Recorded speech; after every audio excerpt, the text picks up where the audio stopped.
সালামু আলাইকুম প্রিয় দর্শক, আশা করছি আপনারা সবাই ভালো আছেন। আপনাদেরকে আমি দেখাচ্ছি আমার নিজের হাতে হোমমেড ইনকিউবেটর। আসলে নিজে জীবনে চাকরি করা অনেকেই করেছি, তো দেখি তাতে কোনো লাভ নেই।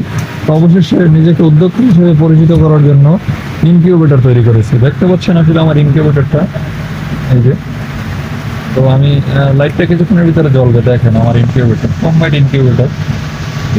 আলহামদুলিল্লাহ, দুইটা ফ্যান দিয়ে এটা চলতেছে। অনেকগুলো ডিমের বাচ্চা ফোটাইছে, এই যে। হোমমেড ইনকিউবেটর, নিজেকে উদ্যোক্তা হিসেবে পরিচিত করানোর চেষ্টা করতেছি। তো এই সেন্সরটা আসলে অনেকটা ধুলাবালি জমছে, আমি একটু পরিষ্কার করে দিচ্ছি। সেন্সরগুলো ক্লিন করে দিলাম।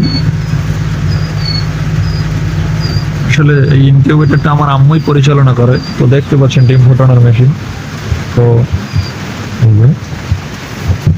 এটা ভালো করে লাগাই দিতে হবে। টেম্পারেচার, হিউমিডিটি কন্ট্রোল সবকিছুই ওকে। ধন্যবাদ সকলকে। এই যে এখানে আমার কোয়েলের বাচ্চাগুলি আছে, কোয়েলের বাচ্চা, কোয়েলের বাচ্চা আলহামদুলিল্লাহ অনেকটাই সফল এদেরকে দিয়ে। তো ইনশাল্লাহ দেখা হবে ভবিষ্যতে।